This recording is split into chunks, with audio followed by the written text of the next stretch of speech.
ഓം ശ്രീനാരായണ പരമഗുരവേ നമഃ. ഓം ശ്രീ ശാരദാംബികായി നമഃ.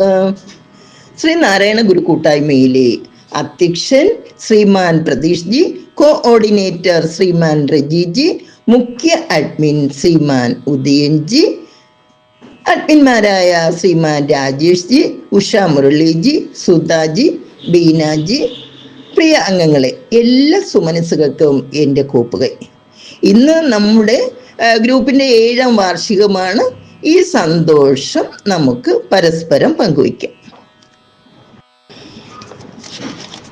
കരുണ ഒരവലോകനം. മഹാകവി എൻ കുമാരനാശാന്റെ അവസാനത്തെ കൃതിയാണ് കരുണ.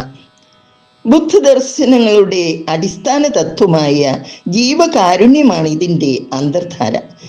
കരുണയെ സ്നേഹമായും അനുതാപമായും കവി വിഭാവന ചെയ്യുന്നു. ഉത്തരമധുരയിൽ വാസവദത്ത എന്ന സ്ത്രീക്ക് ബുദ്ധശിഷ്യനായ ഉപഗുപ്തനിൽ അനുരാഗം ഉണ്ടായി. ഉപഗുപ്തൻ ആദ്യം ക്ഷണം സ്വീകരിക്കാൻ വൈമനസ്യം പ്രകടിപ്പിച്ചതിനാൽ നിർബന്ധിച്ച് കൂട്ടിക്കൊണ്ടുവരുന്നതിനായി വാസവദത്ത രണ്ടാമതും തൻ്റെ പ്രിയ തോഴിയെ പറഞ്ഞയച്ചതിന് ശേഷം അവരുടെ വരവും പ്രതീക്ഷിച്ചിരിക്കുന്നതാണ് സന്ദർഭം.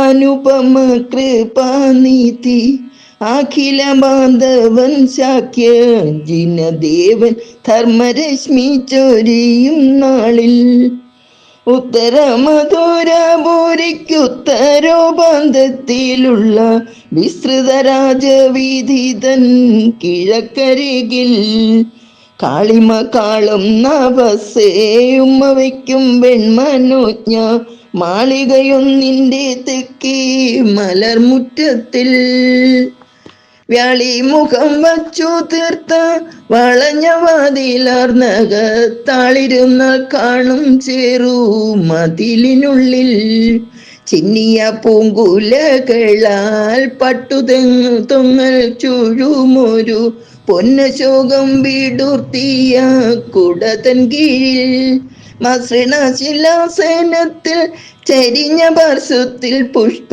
വിശ്രുമരസൗരഭിയാം ഉപധാനത്തിൽ മെല്ലയൊട്ടു ചാഞ്ഞും വക്കിൽ കസവു മിന്നും പൂവാട തെല്ലളകോപരിയൊരു വശത്താക്കിയും കല്ലൊളി വീശുന്ന കർണപുരമാർന്നും വിടരാത്ത മുല്ലമാല മിന്നും കൂന്തൽ കരിവാർ മുകിൽ ഒട്ടുകാണോ മാറുമതിന്നടിയിൽ നന്മൃഗമത പൊട്ടിയെന്ന മുഖചന്ദ്രൻ സ്ഫുരിക്കുമാറും ലോലമോഹനമായി തങ്ക പങ്കജത്തെ വെല്ലും ബലം കാലിടത്തു തുടക്കാമ്പിൽ കയറ്റി വച്ചും രാമച്ച വിശറി പനി നീരിൽ മുക്കി തോഴിയെ കൊണ്ടോമൽ കൈവളക്കിലുങ്ങി ഒട്ടുവീശിച്ചും കഞ്ചബാണൻ തൻ്റെ പട്ടം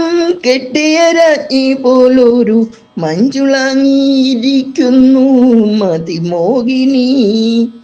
പടിഞ്ഞാറു ചാഞ്ഞു സൂര്യൻ പരിരമ്യമായി മഞ്ഞയും കടും ചുവപ്പും കലർന്ന തരുക്കളുടെ രാജൻ കരകേസരങ്ങൾ വീശിടുന്ന ദൂരത്തൊരു രാജമല്ലി മരം പൂത്തു വിലസും പോലെ കൊണ്ടൽ വേണി മണി അവൾ കുതുകമാർന്നൊരു മലർ ചെണ്ടൊരു കരി വല്ലിയാൽ ചുഴറ്റിടുന്നു.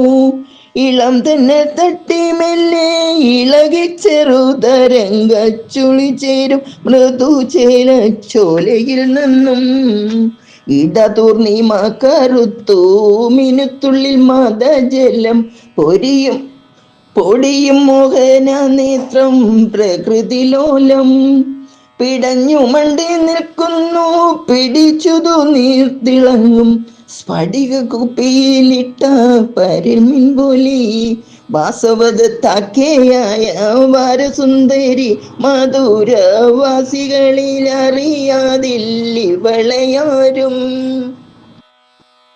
തന്റെ പ്രിയ തോഴിയുടെ വരവും കാത്ത് വാസവദത്ത വെളിയിലേക്ക് കണ്ണെന്നിട്ടിരിക്കുകയാണ്.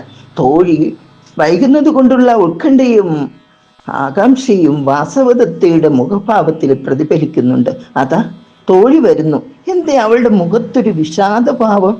അതൊന്നും വകവയ്ക്കാതെ വാസവദത്ത തോഴിയോട് ചോദിച്ചു, ഫലിച്ചിതോ സഖി നിന്റെ പ്രയത്നവല്ലേരി രസം, കലർന്നിതോ ഫലം ചുക കനിയായതോ.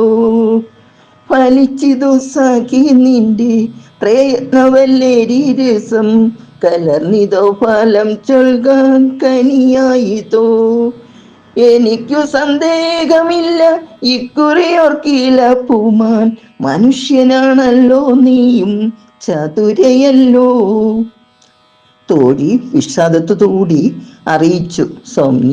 അദ്ദേഹം ആ പഴയ പല്ലവി തന്നെ ആവർത്തിച്ചു, സമയമായില്ല ഇന്ന്. ഇത് കേട്ട് മാത്രമേ തന്നെ വാസവദത്ത തന്റെ കയ്യിലിരുന്ന പൂച്ചെണ്ട് ദൂരേക്ക് വലിച്ചെറിഞ്ഞു. എന്ത് സമയമായില്ലെന്നോ?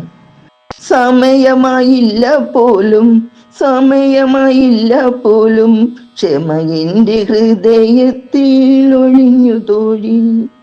സമയമായില്ല പോലും, സമയമായില്ല പോലും, ക്ഷമ എന്റെ ഹൃദയത്തിൽ ഒഴിഞ്ഞു തോഴി. ഗുണബുദ്ധിയാ ഞാൻ തോഴി, കൊതിപ്പത കോമളന്റെ പ്രണയം മാത്രമാണെന്നു പറഞ്ഞില്ലേ നീ. വിശപ്പിന്നു വിഭവങ്ങൾ വെറുപോളം നശിച്ചാലും, വിശിഷ്ട ഭോജ്യങ്ങൾ കാൺകിൽ കൊതിയമാർക്കും. ദിവസങ്ങളും ആഴ്ചകളും മാസങ്ങൾക്ക് വഴിമാറിക്കൊടുത്തു. ഇതിനിടെ വാസവദത്തയുടെ ജീവിതത്തിൽ പലതും സംഭവിച്ചു. അവിടുത്തെ തൊഴിലാളികളുടെ പ്രമാണി അവളെ സ്വാധീനത്തിൽ ആക്കി. അതേ സമയത്ത് തന്നെ വിദേശീയനായ ഒരാൾക്ക് അവളിൽ അനുരാഗം മുളച്ചു. അയാളുടെ ധനസമൃദ്ധി കണ്ടിട്ടും മറ്റേ കാമുകന്റെ അനിഷ്ടത്തെ ഭയന്നിട്ടും വാസവദത്ത ആദ്യത്തെ കാമുകനെ തോഴിയുടെ സഹായത്തോട് സൂത്രത്തിൽ കൊന്ന് അയാളുടെ ശരീരം ചാണകക്കുഴിയിൽ കുഴിച്ചു മൂടി. അന്നത്തെ നീതിപീഠത്തിന് മുമ്പിൽ അവളുടെ ധനത്തിന്റെ മുഷ്കും കടക്കണ്ണിന്റെ സാമർഥ്യവും ഫലിച്ചില്ല. മരണദണ്ഡനയ്ക്ക് വിധിക്കപ്പെട്ട അവളെ കരചരണ ശ്രവണ നാസികകൾ മുറിച്ച് ചുടുകാട്ടിൽ തള്ളി. ദീനരെ തേടിപ്പിടിച്ച് രക്ഷ നൽകുന്ന ബുദ്ധശിഷ്യൻ വിവരം അറിഞ്ഞു. വാസവദത്തെ കാണാൻ സമയമായി എന്ന് മനസ്സിലാക്കിയ ഉപഗുപ്തൻ വാസവദത്തെ കൈകൊടുത്തുയർത്താൻ ചുടുകാട്ടിൽ ക്ഷണിക്കാതെ ചെന്നു. രക്തം വാർന്നൊഴുകി ജീവചൈതന്യം കെട്ട് മരണത്തിന്റെ പിടിയിൽ അമർന്ന വാസവദത്തയ്ക്ക് ഉപഗുപ്തൻ മൃതസഞ്ജീവനിയായി തീർന്നു. തളർന്നു മയങ്ങി അവളുടെ കണ്ണുകളിൽ യുവമുനിയുടെ തേജോരൂപം പതിച്ച മാത്രയിൽ പൂർവരാഗം കൊണ്ടത് തിളങ്ങി. അവൾക്ക് പലതും പറയാനുണ്ടായിരുന്നു, പക്ഷെ സാധിക്കുന്നില്ല. ഇത് മനസ്സിലാക്കിയ ഉപഗുപ്തൻ പറഞ്ഞു, ഇല്ല, ഞാൻ വൈകിട്ടില്ല. അന്ന് ഞാൻ സമയമായില്ല എന്ന് പറഞ്ഞു, എന്നാൽ ഇപ്പോൾ സമയമായിരിക്കുന്നു. ധനസമൃദ്ധിയും സൗന്ദര്യഗർവും മിഥ്യയാണ്. അന്ന് ഞാൻ ഇതൊക്കെ പറഞ്ഞാൽ നിനക്ക് മനസ്സിലാകുമായിരുന്നില്ല. പാപം ചെയ്തു പോയത് കൊണ്ട് മുക്തിമാർഗം അടഞ്ഞുപോയെന്നും ആത്മനാശം വന്നുപോയെന്നും ഭയപ്പെടേണ്ടതില്ല എന്ന് പറഞ്ഞു. ചിരകാലം അഷ്ടമാർഗചാരിയായ ബുദ്ധ ഭഗവാന്റെ പരിശുദ്ധ പാദപത്മം തുടച്ച ആ കൈകൊണ്ട് അവളുടെ നെറുകയിൽ അദ്ദേഹം തലോടി. ചെവിയിൽ ശരണത്രയങ്ങൾ ഉപദേശിച്ചു. പെട്ടെന്ന് ഉടൽ കുതിർത്ത വാസവദത്തയ്ക്ക് രോമാഞ്ചമുണ്ടായി. രക്തരേഖകൾ എവിടെ നിന്ന് ഓടിയെത്തി. അവൾ യുഗഗുപ്തനെ മതിയാവോളം കണ്ടു. ചെയ്തു പോയ പാപത്തിന് പരിഹാരമായി മരണശിക്ഷ അനുഭവിക്കുകയും കൊടിയ വേദനയിലും പശ്ചാത്താപത്തിലും നീറ്റിയെടുത്ത ഹൃദയം പാപവിമുക്തമാകുകയും ചെയ്തപ്പോൾ അവൾ മുക്തിപാത്രമായെന്ന് ഉപഗുപ്തൻ മനസ്സിലാക്കി. വേശ്യാവൃത്തി കുലത്തൊഴിലായി സ്വീകരിച്ച ഒരുവൾക്ക് യുവമണിയിൽ ഉദിച്ച ദിവ്യപ്രേമം പാപത്തിൽ നിന്നും കരകയറാൻ ഉപകരിച്ചു എന്നാണ് ഇവിടെ പ്രതിപാദിച്ചിരിക്കുന്നത്.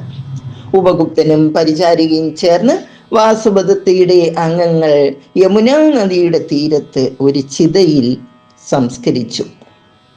മധുരയിലെ സൗന്ദര്യധാമത്തിന്റെ ചുടലച്ചാരത്തിൽ നോക്കി നിന്ന ബുദ്ധശിഷ്യന്റെ കണ്ണിൽ നിന്നും നെല്ലിക്ക പോലെ കണ്ണുനീർ അടർന്നു വീണു. ഉപഗുപ്തൻ തിരിഞ്ഞു നടന്നു. ബുദ്ധം ശരണം, ധർമ്മം ശരണം, സംഘം ശരണം ഗച്ഛാമി. നമസ്കാരം ഉപഗുപ്ത, വരിക ഭവാൻ. നിർവാണ നിമഗ്നനാകാതെ വീണ്ടും ലോകസേവയ്ക്കായി പതിതകാരുണികരാം ഭവാദൃശ്യസുതന്മാരെ ക്ഷിതിദേവിക്കുന്നു വേണമധികം പേരെ. പ്രിയ ആത്മസഹോദരങ്ങളെ, കരുണ ഒരു അവലോകനം ഇവിടെ ഇങ്ങനെ സമാപിക്കുകയാണ്. നന്ദി, നമസ്കാരം.